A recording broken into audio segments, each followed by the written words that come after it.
Good morning all of you. कैसे हैं आप लोग? सीख रहे हो, समझ रहे हो, आगे बढ़ रहे हो। आज बात करने वाला हूं सर, हमारे एफ ट्रेडिंग पर 30% के आसपास का टैक्स लगने वाला है। 30% का टैक्स लगने वाला है फ्यूचर एंड ऑप्शंस के ऊपर। ठीक है, ये क्वेश्चन है। अब भाई हमें इसके साथ कैसे डील करना है और ये लगने वाला है या नहीं लगने वाला है, ये हमारी जो ट्रेडिंग है उसके ऊपर इसका क्या इम्पैक्ट पड़ने वाला है। ठीक है, इम्पैक्ट क्या पड़ेगा वो हम चीज़ों को समझने की कोशिश करेंगे। आगे हमें कैसे इसके साथ डील करना है वो सब पर्सपेक्टिव जो है वो मैं इसके साथ आपको समझाने की कोशिश करूंगा। स्टेप बाय स्टेप अप्रोच होगी। फोकस यहाँ पर रखना, वीडियो को बिल्कुल भी स्किप मत करना। नए हो चैनल को अभी सब्सक्राइब कर दो और वीडियो को अभी लाइक कर दो। ठीक है, अब देखो बात क्या हो रही है। 30% टैक्स जो है वो क्या से लग रहा है और क्या है, देखो समझो बात को। पहले जो हमारे फ्यूचर एंड ऑप्शंस की जो इनकम है ना, आज तक की बात हो रही है जहाँ पे, तो उसको हम लोग क्या है, उस पर टैक्स कैसे लगता है? As a business income. ठीक है, आज बिजनेस में जो भी प्रॉफिट करते हो, बिजनेस में जो भी आप इनकम करते हो, ठीक है, जैसे उस पर हमारा टैक्स बनता है, ऐसे ही फ्यूचर एंड ऑप्शन को एज अ बिजनेस इनकम की तरह ट्रीट करते थे आज तक। ठीक है, लेकिन अब बात सुनने में आ रही है कि इस पे क्या होगा, एडिशनल मतलब एडिशनली अलग से जो एफ को बिजनेस इनकम की तरह ट्रीट करते थे उसकी जगह पे अब 30% इस पे टैक्स लगेगा। जैसे क्रिप्टो पे लगता था ना, क्रिप्टो पे लगता है ना, वैसे आपका जो है 30% का टैक्स इस पे लगने वाला है। ठीक है, अब सोचने वाली बात है कि भाई इसको पहले हम लोग क्या सोचते थे, इसको पहले हम एज आ बिजनेस इनकम कैलकुलेट करते थे। ठीक है, लेकिन अब गवर्नमेंट कह रही है कि भाई इसके अंदर स्पेकुलेशन बहुत ज़्यादा बढ़ गया है, लेकिन अब हम इसको क्या करेंगे, एज ए गैम्बलिंग। ठीक है, गैम्बलिंग की तरह ट्रीट करेंगे और गैम्बलिंग की तरह ही इसके ऊपर टैक्स लगेगा। ठीक है, अब देखो बात क्या है, सेबी का डेटा कहता है, सेबी का डेटा कहता है सर 89% जो एफ ट्रेडर्स होते हैं वो क्या करते हैं, लॉस करते हैं, लेकिन 11% ट्रेडर्स ऐसे हैं जो अर्न कर रहे हैं। अब देखो भाई 11% जो ट्रेडर अब हो रहे हैं ना, अब आप देखोगे तो ये 11% ट्रेडर वो हैं जो सही में लर्न कर रहे हैं, सीख रहे हैं और डिसिप्लिन होकर पैसा अर्न कर रहे हैं। अब जो बड़े ट्रेडर्स हैं जिनके पास बहुत अच्छा पैसा है ना, उन्हें तो कोई फर्क नहीं पड़ता भाई, वो तो पहले से ही अच्छा खासा टैक्स दे रहे हैं, है ना, उन्हें तो कोई फर्क पड़ने वाला नहीं है। और जो 89% जो लॉस करे, मैं उनके लिए बहुत अच्छी बात है भाई, उन्हें कोई फर्क नहीं पड़ता। फर्क किसके पड़ता है, ये जो 11% है और जो छोटे कैपिटल को लेके, ठीक है, जिनके पास 5 से 4 लाख का 3 लाख का 10 लाख तक का जो कैपिटल है, ठीक है, और उस पर वो थोड़ा थोड़ा प्रॉफिट बनाते हैं। थोड़ा प्रॉफिट कितना, साल का 3 लाख रुपए बना लिया, 10 लाख पे 4 लाख रुपए बना लिया, मतलब साल का 30 से 40% के आसपास जो अपना पूरा स्ट्रगल करके 30 से 40% पैसा बनाने की कोशिश करते हैं। ठीक है, जो बहुत ज़्यादा टैलेंटेड होते हैं, हो सकता है वो साल का 50% भी बना ले। ठीक है, तो वो जो कोशिश करके 50% तक का पैसा बना रहे हैं, उनकी कैपिटल पे, उनके प्रॉफिट पे बहुत बड़ा डेंट लगाने वाला है। देखो चक्कर क्या है, पहले से ही जो फ्यूचर एंड ऑप्शन है ना, उस पर बहुत ज़्यादा टैक्सेस हैं, STT वगैरह बहुत ज़्यादा लग जाते हैं। मतलब कहीं ना कहीं मैं आपको बताऊँ 5 से 6% तो हम अपने प्रॉफिट का साल भर में टैक्स में दे ही रहे हैं, कोई इसमें तो कोई डाउट है नहीं। ठीक है, इसमें तो कोई डाउट है नहीं। अब एडिशनल हम 30% और हम जो है टैक्स में देंगे, है ना। अब इसको हम टैक्स में देने का मतलब क्या हुआ, टोटल हम कितना टैक्स दे रहे हैं गवर्नमेंट को, इट्स आराम से हम 35% के आसपास जो है अपनी कैपिटल का टैक्स में देंगे। अब सोचो यार, कोई पर्सन 10 लाख रुपए पर ट्रेड कर रहा है, ठीक है, 10 लाख पर ट्रेड करके अब उसने बनाए कितने, 3 लाख रुपए। अब 3 लाख रुपए का प्रॉफिट पे 35% तो उसको गवर्नमेंट को देना है। तो भाई सामने वाले के पास बचा क्या, कुछ भी नहीं बचा, कुछ भी नहीं है प्रॉफिट में। भाई देखा जाए तो उसके पास 2-2.5 लाख रुपए बच रहे हैं, 2 लाख रुपए बच रहे हैं। ठीक है, देखा जाए तो इसके पास बच कितना रहा, पीछे से 2 लाख रुपए बचेंगे शायद, है ना, 2 लाख रुपए करीब कुछ बचेंगे। 1 लाख तो एक टैक्स ही दे देगा, 1 लाख से आसपास जो है टैक्स पड़ जाएगा इसको। तो भाई 2 लाख रुपए बच रहा है, मतलब साल में वो कुल मिला के से बना कितना रहा है, 20% पैसा बना रहा है। भाई यही तो हो रहा है। भाई हम लोग कितना पैसा बना लेंगे 10 लाख से, एक एफ ट्रेडर कितना बना लेगा? कोई ये तो है नहीं कि भैया वो बहुत ज़्यादा कुछ भाई 100% रिटर्न बना लेगा 10 लाख पे, कोई 10 लाख ही बना लेगा। भाई 10 लाख पे आप ज़्यादा से ज़्यादा 3 लाख, ज़्यादा से ज़्यादा 3.5 लाख, है ना, बहुत कोई टैलेंटेड है तो वो 4 से 4 लाख रुपए तक पहुंच जाएगा, है ना, ये प्रॉफिट बना सकता है 10 लाख की कैपिटल पे बता रहा हूँ। ठीक है, उसमें अगर वो 35% टैक्स ही दे देगा तो कुछ बच ही नहीं रहा उसके ऊपर। ठीक है, अब देखो बात ये है, अब आप खुद सोच के देखो, अगर मैं सेबी के पॉइंट ऑफ व्यू से सोचूं कि भाई सेबी कर क्यों रही है, उसको चाहिए कि कैसे भी करके जो स्पेकुलेशन है ना, जो हमारे फ्यूचर एंड ऑप्शन के अंदर जो पार्टिसिपेंट्स है बहुत ज़्यादा बढ़ गया है। ठीक है, अगर मैं उसका पॉइंट ऑफ व्यू सोच के देखूँ तो इनका कंसर्न क्या है कि भाई इनको रिटेल ट्रेडर्स को जो है वो लॉस करने से बचाना है। ठीक है, अब लॉस करने से बचाना है तो ये क्या चाह रहे हैं कि भाई हम लोग क्या करें, लॉस करने की इनके ऊपर क्या है, टैक्स लगा देंगे। टैक्स लगा देंगे तो भाई लोग बाग क्या है, अपने आप ही इसकी साइड कम जाएंगे। आप इधर इसकी जगह पे अगर हम टैक्स, देखो टैक्स का कोई सोल्यूशन नहीं, आप टैक्स लगा दो, ये क्रिप्टो पे टैक्स लगाया हुआ है, तो क्या लोग बच रहे हैं, भाग रहे हैं? जिसको लेना है, जिसको जैसे गैम्बलिंग है, ठीक है, जिसमें गैम्बलिंग में बहुत बड़ा टैक्स लग रहा है, कैसीनो लग रहा है, ठीक है, आप सबको पता है। क्या कैसीनो में लोग जाते नहीं? जा रहे हैं भाई, जिसको जाना है वो तो जाएगा ही, वो तो रुकेगा है नहीं। हमें इसकी जगह पर अगर हम कोई एंट्री बैरियर लगा दें, एंट्री बैरियर क्या हो सकता है?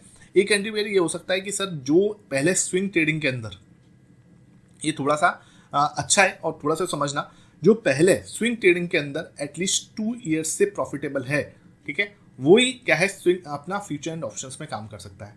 एक तो आप ये लगा सकते हो, सबसे टफ वाला है, ठीक है, सबसे टफ वाला ये है, आप ये लगा दोगे तो मतलब समझ लो बहुत रेयर में जो सही में सक्सेसफुल ट्रेडर्स होंगे, जो रियल में जो मार्केट में डिसिप्लिन होके प्रॉफिटेबल बन रहे हैं, वही लोग बचेंगे, बाकी सब फिल्टर आउट हो जाएगा। भाई कुछ लोग क्या कर रहे हैं ना, बस ट्राई करने के लिए आते हैं मार्केट में, ट्राई किया 2 दिन 4 दिन ट्राई किया, उसके बाद छोड़ देते हैं, ठीक है, उसके बाद छोड़ देते हैं। अब प्रॉब्लम कहाँ आ रही है? जो सही में छोटे ट्रेडर्स हैं, इनके पास कैपिटल कम है, उन्होंने डिसिप्लिन से सीखा है, उन्होंने अपने 2 से 3 साल इसमें लगा दिए, ठीक है, उन्होंने मेहनत करी, डिसिप्लिन से सीख लिया। अब क्या है, वो क्या हो रहे हैं, वो इंडिपेंडेंट हो रहे हैं, ठीक है, इंडिपेंडेंट हो रहे हैं, लेकिन उनका जो टैक्स स्लैब है 30% के अंदर टैक्स स्लैब में आ जाते हैं, तो भाई उसके पीछे बच क्या रहा, उसके पास कुछ भी नहीं बच रहा। फिर उसको कैपिटल बहुत बड़ी करनी है। अब भाई कैपिटल बहुत बड़ी कैसे होगी? आप खुद सोचो, 10 लाख से ऊपर, मतलब एक नॉर्मल पर्सन 10 लाख भी लेके आना उसके लिए बहुत बड़ी बात है, ठीक है, और इसके ऊपर अगर मैं सोचूं कोई बंदा लेके आएगा तो कहाँ से? जब जिसके पास फैमिली में एक अर्नर है, जो अगर पिताजी नॉर्मली सबके कमाते हैं, तो यार वो फैमिली में ही खर्चा हो जाता है, बच्चे के एजुकेशन से लेके जो डेली खर्चे होते हैं वो, ठीक है, घर की जो EMI होती है उसको देने में निकल जाता है। तो एक अगर 10 लाख रुपए अगर मैं सोचूं तो एक नॉर्मल परिवार के लिए लेके आना बहुत ज़्यादा मुश्किल है, ठीक है, और फिर 10 लाख रुपए लेके आएगा बंदा, उसके बाद आप 1 लाख रुपए 3 लाख रुपए फिर उसमें मान के चलो उसने प्रॉफिट बनाया। अब 3 लाख में से क्या हुआ, 1 लाख आप टैक्स में ले लोगे, तो उसके पास पीछे कुछ नहीं बचा, मतलब वो फिर डिस्करेजिंग है, वो बिल्कुल ही जैसे बोलते हैं ना कि इससे अच्छा आप ये कहना चाह रहे हो कि आप ट्रेडिंग छोड़ दो, F&O छोड़ दो। तो लेकिन जो बंदा सीरियसली इससे पैसा बना सकता है, उसने तो एक बहुत बड़ा जो अपॉर्चुनिटी थी वो बंद हो गई उसके लिए।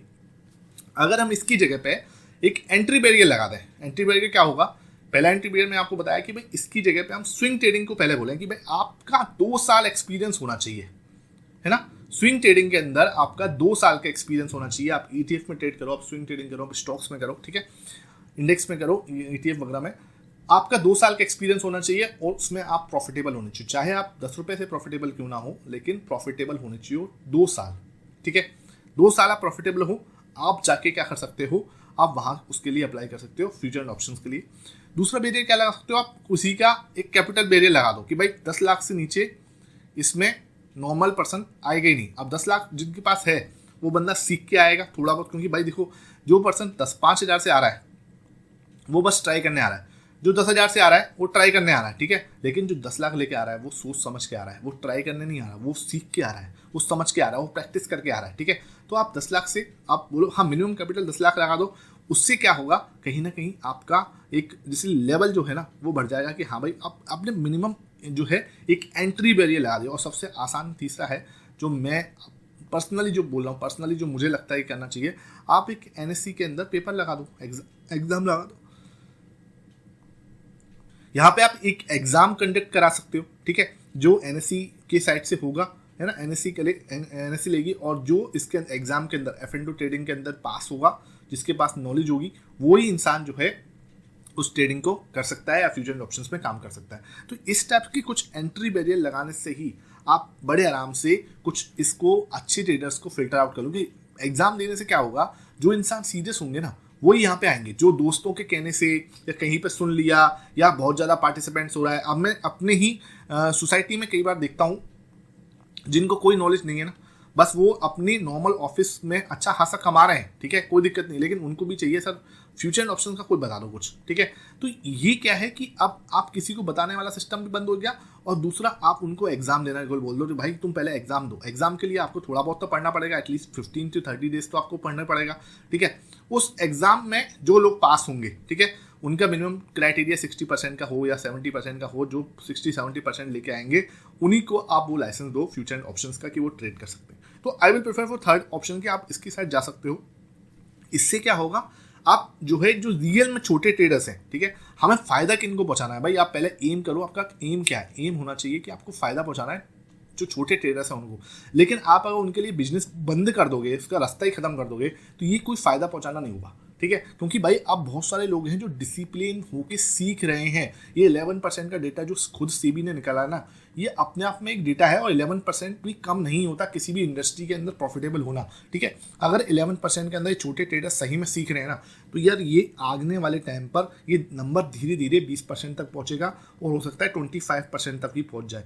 लेकिन ना आपको एंट्री बैरियर इंट्रोड्यूस करना चाहिए इंस्टीड ऑफ टैक्स का ऊपर जो है एक बहुत बड़ा जो है वो लगाने के ऊपर। ठीक है, तो आप सबसे मेरी रिक्वेस्ट है कि आप इस वीडियो को ज़्यादा से ज़्यादा शेयर करो, ताकि क्या है कि ये जो मतलब वीडियो है वो हायर लोगों तक पहुँचे, जो चीज़ है वो समझें कि हाँ भाई सही में जो है हमें टैक्स से क्या हो रहा है।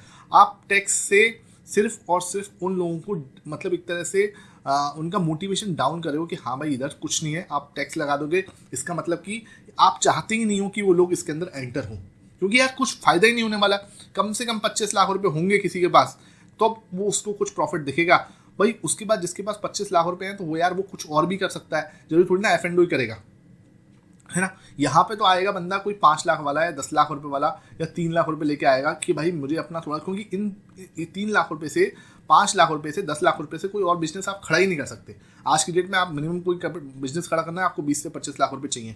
तो अब यहाँ से अगर कोई इंसान सीख के कोशिश करना चाहता है कि यार मैं छोटे कैपिटल से ट्रेड करूँ, छोटे कैपिटल से जो है मैं अपना ट्रेडिंग करूँ, तो वहाँ पर आप उनके लिए रास्ता वो बंद कर रहे हो। वो कहीं ना कहीं जैसे बोलते हैं ना कि ये थोड़ा सा सही रूल नहीं होगा। 30% मतलब आप ऑफिशियली ये बोलना चाह रहे हो कि ये गैम्बलिंग है। ठीक है, फ्यूचर एंड ऑप्शंस क्या है, आप ये ऑफिशियली बोलना चाह रहे हो कि गैम्बलिंग है। अगर आप 30% में डाल देते हो तो उसका मतलब तो ये हुआ कि गैम्बलिंग है।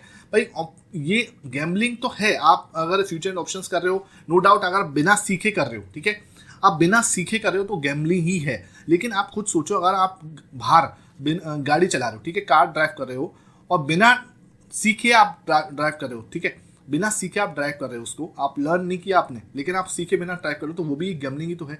आप किसके साथ, अपने जीवन के साथ, अपनी लाइफ के साथ आप क्या कर रहे हो, गैम्बलिंग कर रहे हो। इसका मतलब ये थोड़ी ना कि अगर कोई एक पर्सन गलती कर रहा है, ठीक है, तो आप उसके ऊपर जो है गाड़ियां ही बंद कर दोगे, नहीं। आप क्या करोगे, उसके ऊपर कार्रवाई करोगे, या आप क्या करोगे, उसके ऊपर लाइसेंस लगा दोगे। जैसे हम सबको पता है कि हमें क्या है, हमें लाइसेंस लेना पड़ता है पहले, कार ड्राइविंग के लिए आपको लाइसेंस लेना जरूरी है। सेम F&O के अंदर हम कर सकते हैं।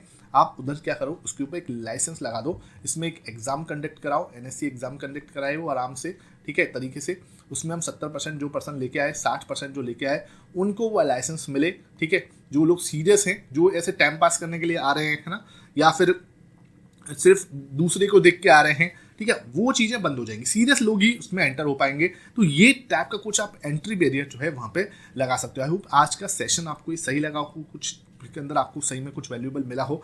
ज़्यादा से ज़्यादा शेयर करना अपने फ्रेंड्स में, अपने ग्रुप में, ताकि ये थोड़ा सा जो है स्प्रेड हो और रियल नॉलेज लोगों तक पहुँचे। आपसे भी मुझे रिक्वेस्ट है, जो लोग फ्यूचर एंड ऑप्शंस में बिना लर्निंग के आ रहे हैं ना, लास्ट में आप लोगों से हाथ जोड़ के बनती है भाई, पैसा बहुत मेहनत से कमाया जाता है। तो जो बिना आपके जैसे बोलते हैं ना कि लर्न किए बिना आ रहे हैं, तो वहाँ पे आपको बहुत बड़ा लॉस मार्केट के अंदर हो सकता है, डेफिनेटली हो सकता है।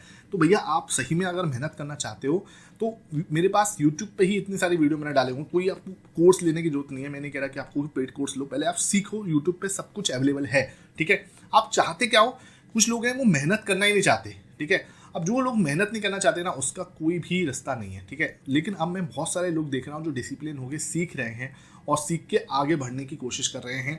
भगवान मतलब आप लोग बहुत ज़्यादा जैसे बोलते हैं ना कि सही रास्ते पे चल रहे हो, लेकिन आपसे रिक्वेस्ट ये है कि आप इसको बहुत ज़्यादा शेयर करो, ताकि क्या है कि 30% का जो टैक्स है ये अभी तक इम्प्लीमेंट नहीं हुआ, ये सिर्फ अभी न्यूज़ है।